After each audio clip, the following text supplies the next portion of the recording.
I feel like I'm talking to a celebrity. I actually am talking to a celebrity. Dan Presser is with me, producer ACC Network. We'll tell you why he is so now worldwide known in what he's been doing the last couple of years. But he joins me on the On to Something podcast. I'm Bryan Fenley, national radio anchor and also a live sports broadcaster, as Dan has absolutely been on a tear on social media. When he's not being interviewed here, he's being interviewed on the Today Show. Dan, I appreciate you doing this. Looking forward to telling your story and what you've been up to. Thank you. Thanks for having me. It feels just as big as the Today Show right here. So Well, I have to start out here and say, oftentimes they say when people become celebrities, they change. They morph into somebody different than they once were. So how have you changed ever since you've gotten all this newfound attention, which has come about due to quarantine production, something you've done with your kids, recreating movie scenes? I mean, this stuff's going viral. You're working with famous actors. How has the celebrity-like status changed Dan Presser from a mental standpoint? well, I mean, the good news is that I'm not really a celebrity to my kids. So and they're too young to realize it. So I don't think they've really changed either, because I feel like generally it changes for the worse when that stuff happens. But it was fun. It was a fun project to do, and it was kind of my wife and I stepped back. Like we saw an article in China about it, and it's like, here's a picture of our daughter with some Chinese headline. I'm like, I can't believe this thing is like global. Like we're trying to shoot these little home videos of the kids just to stay sane during quarantine, and it helped all of us. Like it helped my wife, it helped me, it helped the kids. So it was a lot of fun. We raised a lot of money, which is great. But again, I don't think I changed just because I'm not the celebrity. I'm just the guy behind the camera taking the video and editing it. My wife and kids were the ones that were kind of doing everything. So How much do your kids grasp, like how many people have seen this, how big of a deal it has become? Because I know that they're still learning and growing and figuring things out. yeah, I mean, well, when we started that whole project, my then youngest son, we've had a third kid since then, but my then youngest son was like 15 months old. So I mean, he grasped nothing, like no concept of it. My daughter was 3. We tried to explain to her about helping people, and we drove by a food bank the other day, and I kind of told them, I'm like, hey, that's Feeding America. That's like, that's kind of how you help. So I think they're both at the age now where they kind of get it, and like my daughter knew that when we did the Will Smith thing, like Will Smith was the genie. Like I don't think she kind of grasps, like how many people have seen it, and like she doesn't. I think she was on again. She's on Rolling Stones Brazil. I saw like a Rolling Stones Brazil article, and she was in the Southington Citizen, and she's like, "Look at, I'm in the newspaper," So it's like I don't think she necessarily understands, the difference between the media coverage and being in the local. The librarian at her kindergarten, she told her that she saw her, so that was cool. So I'm not sure she totally grasped it, but she's kind of starting to. She's 6 now, so it's kind of developing a little. Developing the talent that we've all seen from your kids in these acting portrayals, whatever movie, how many takes are you doing? And how do they have the patience just to make sure that you frame them up the right way and that you've got it all set up?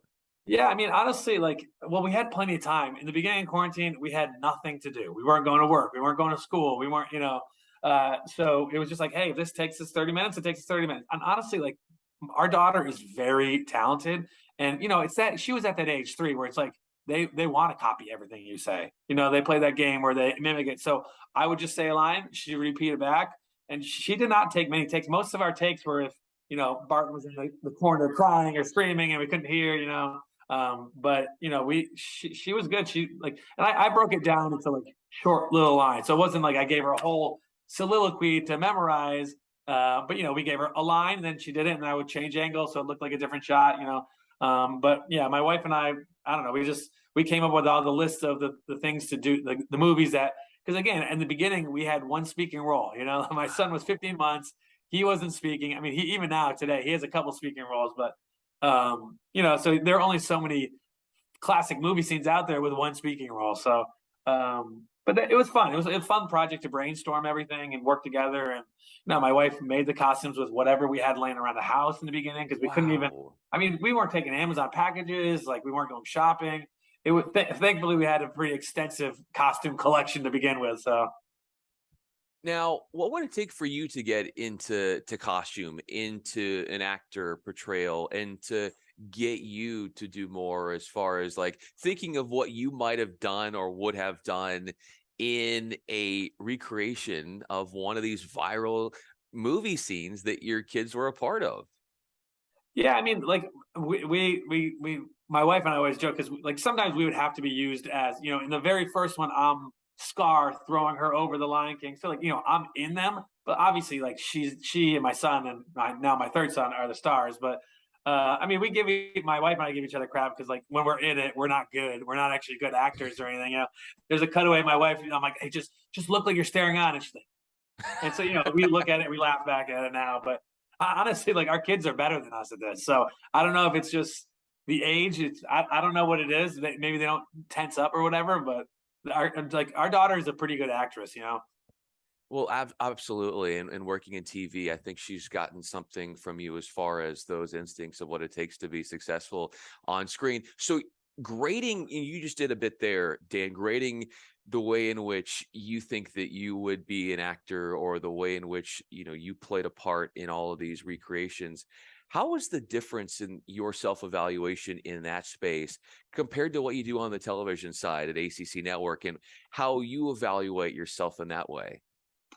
Yeah, I mean, they're obviously different, but they're kind of the same too. Like that's why I kind of did this project because, you know, my wife and I both worked in TV, and like I'm used to editing. I'm used to like, oh, that would be a cool shot. Like I remember we did one shot where she's like swinging through the shadows in Xmo. And I'm like, that's as cool of a shot as I've used on any like NFL Films Mel or like, so it's just kind of fun producing that kind of stuff. And I've been doing the producer side of it for 15 years. So I kind of like, that side of it as opposed to the, on air stuff, let the more charming, attractive, better people be on air. I'll do the stuff behind scenes. So Well, first of all, you're all those things, and thank you.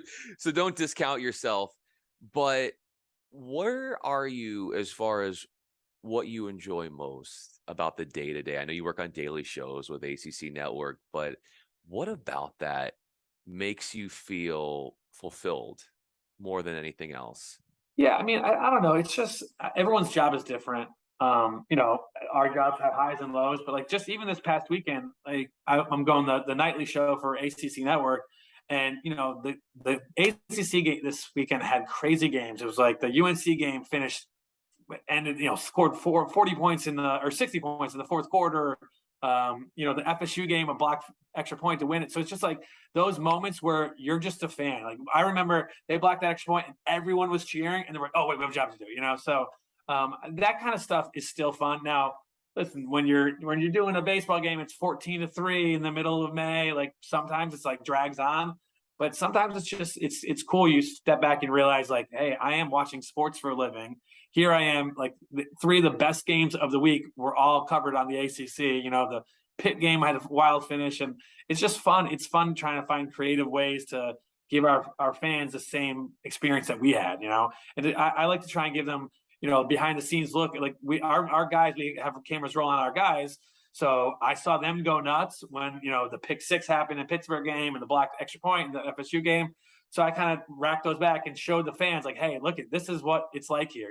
This isn't just an act. These guys live and breathe, ACC football. So, that's that kind of stuff is fun when you have really insane games. You come home, you want to watch the show again right away. You're jacked up. Of course it's midnight and, the kids will be up in 5 hours, so you can't watch the show too many times, but, you do what you can. Well, and I couldn't go throughout this conversation without mentioning your Syracuse orange sweatshirt. Obviously, you went to Syracuse. They're part of the ACC. They had a good football win over the Big weekend win, big win. against Louisville. What were you like, Dan, in college? In college? Yeah. What is this podcast rated? Does it have anything? I don't know what my story could be like, but to be honest with you, so I lucked out a little bit. I mean, Syracuse is a great school. It has so many avenues you can explore, and I got lucky because I didn't do WAER. I didn't do Citrus TV. There are a million things I should have done. Like looking back, I should have done, but I didn't, and I got lucky. I got a good internship with NBC to go over to Athens in 2004, and then kind of, I got a job at ESPN right away. But in college, I balanced the academics and having fun, and I played a couple of club sports just to stay active. And the club baseball, we had a lot of a lot of teams had the 24-hour rule where like you couldn't drink 24 hours before the game. But club baseball, like if you weren't seen by somebody at the bar 24 hours before, you couldn't play. So you had to at least make an appearance at a bar, otherwise you're on the other bench. So it's a different vibe, than a varsity program, which is good and bad. Like I'm sure varsity sports are great to play too, but I had a lot of fun, and I did. I learned a ton. I didn't take advantage of nearly as much stuff as I should have, and what I would recommend my kids do and people that we interview do. But like, they have the Daily Orange, they have newspaper, it has everything that you want, especially like, communication and broadcast and all that stuff. Why? So, but yeah, I was good. I was a good student. I did all my work. I had fun. I don't really have a ton of regrets about my time there. So When you say you didn't take advantage of everything, having that realization, how do you think that actually made you a better worker when you got in the workforce, to you to say and have that understanding and awareness, like, hey, I could have done all these things. Well, now it's go time. Let's do that. And to have yeah, that and how that's affected you. yeah, I don't know. I mean, I kind of always had the mentality like if I'm going to do something, like I'm going in, I'm going all in, and that's part of the reason why I didn't want to do like the Citrus TV, because like, oh well, all my friends are going out on Thursday night, I want to go out, but obviously it's a little different when you're an adult and they're paying you and it's a job and it's a career. So like my beginning years at ESPN, we weren't making a ton of money, and like there's certain, like I worked on NFL Countdown, and you're in at 9 a.m. and you're out at 2 a.m. and then you're back the next day at 6 a.m. to font the show. So it's like it's kind of a grind, and they do prepare you for that at Syracuse. They warn you, and hey, no more nights and weekends and holidays. Like that's kind of gone. So that's the drawback of this business, but there's a whole lot of pros of it too. So Yeah, and one of the pros is that you got to meet your wife. I mean, she knows the business, has worked in the business. As Dan Pressure's with me, producer ACC Network, I'm Bryan Fenley. Having someone like that in your corner who understands the tireless times, the long hours, how has she been your rock, Dan? yeah, I mean, first of all, well, I in 2019, she's done everything. She does 95% of the work with the kids, and they're great kids. Like they're very well behaved and they're great kids. And like, so I was really sick in 2019 with some disease that they didn't know what it was. Could have been COVID. It was right before the COVID burst, but so I was in and out of hospitals for like 3 months, and like she just let me recover. At no point was she like, "Hey, come home." She had a newborn, not newborn. He was like 10 months, 10-month-old infant, I guess they're called, infant baby, and a 2-year-old. And she didn't complain to me once. It was just like, hey, get better, get better, get better. And she's been great. And she does everything. And, the kids maybe love her a little bit more, but that's okay. So do I. So, it's all right. But she has been really good. And this job is not easy to marry into, like there's pros and cons. I'm home, I'm at the bus stop, I'm picking the kids up, I'm doing stuff, like I'm with the kids during the day, but come bedtime and dinner time, I'm usually at work, and then she's got to do, that's the heavy lifting, is the putting 3 kids to sleep by them, and at the same time, it's almost impossible. I'm not sure how she does it. So Well, I was going to ask you, how do you think she does that? I assume Tylenol PM, but she says no. I don't know. She's got the 2 older ones well trained enough that they can kind of play in their room. She'll put the baby down and then she'll come read to them. So it's all that hard work that she did earlier is kind of paying off now that they're actually, respectable kids and they'll listen and all that stuff. So When do your kids listen to you the most? to me, instead of her, Yes. they don't. No, it's her. I mean, I'm sure there's a time, maybe. I can't think of any right now, but it's just, I mean, listen, she runs the show. She does all the hard work. She's the boss. I'm her number 2, but she runs the show. So Hey, at least you are okay with that, or you've come to terms yeah, with I that. mean, I have to be. Yeah, you don't really have a choice. How has she made you a better producer? Well, she first of all, she will give me ideas. Like when I come home and if I watch a game and hey, this was great, she's like, well, why don't you do this next time? So she'll bounce and she'll give it to me straight, as opposed to some people are like, oh, she loved the show. Yeah. that's great feedback, but it's not always what you need. So, Yeah. but yeah, she'll give it, and she knows the business, and she also understands it. So it lets me kind of, when I'm working crazy hours, I don't feel bad that, hey, I can't be there for bedtime. Like, it's so I'm not stressing out about that stuff as much as I would be if she was like, hey, you can be home for dinner, you can be home, like. So yeah, and just the fact that she has an eye for this stuff, and she's worked in the exact same place that I worked at, and so she kind of gets it, and she knows, the good and the bad that comes with working in giant television networks and stuff. So she's been very understanding. How much time do you allow yourself to reflect? It must be impossible considering you got the three kids at home, you've got your work. But how often, Dan, are you able to separate yourself from everything that's going on in your life and just sit back and think about it for a moment? Not often, to be honest with you. I mean, there are occasionally times where I have like, I again, one of those moments what stuck out was like when we saw, our daughter in CNN China, and like that kind of let me reflect. I'm like, wow, we're actually doing something pretty big here. Like this isn't, like, and we pulled up our phone. It was like on the Apple, this is trending, and it's like a picture of our daughter. So that was kind of like a step back moment. And with Will Smith when he was interviewing us, that was because I don't know, when it's always different when it's your childhood hero. Like Will Smith was my wife. Like we loved him. Men in Black, Fresh Prince, all those things, Independence Day. So like when he did that, that was kind of like, here he is. He's sending us on a trip to Jamaica. Like that was a step back moment for us. But like there really is not time. Like I'm hoping when the kids are maybe all in school in 4 years, maybe we'll have that moment. But we're just kind of trying to get through it till then. What about the last moment you were in a bouncy house? Because I know your kids are always in them. I see it on social media. I would love to know if Dan Presser has ever been in a bouncy house. I have numerous times. Yes. That was a big quarantine purchase too. The bouncy house in the basement. I feel like it's not white trash if it's like a corner. It's survival at that point. So that was a big purchase. I mean, we go to the trampoline house, and it's like I still have fun. Like I'm still young enough to be able to jump with the kids and have fun with the kids and wrestle them. And they love. That's when they come to me. They want to wrestle me. They go to mom for everything else, but when they want to wrestle, I'm usually the guy. So, What are you most competitive at? um, I mean, listen, I used to play a bunch of sports and I was competitive, but I never felt like I got to the point where I was like, okay, that you're too competitive, like step it back. I definitely want to win, and I don't play sports really anymore as much, but yeah, I feel like I honestly I feel like I was a good amount of competitive where it helped drive me, but never to the point of like I'm losing relationships or friendships or this or that. And hopefully our kids are kind of the same way because it's good to be competitive, but like you don't want to be a sore loser or any of that stuff either. So yeah, I don't know. I mean, my wife and I are competitive in like a friendly way. She's usually better than me, so it's not as friendly on my side, but it's fun. It kind of helps keep our relationship fun. So What have been some of the greatest wins that you've experienced in your career?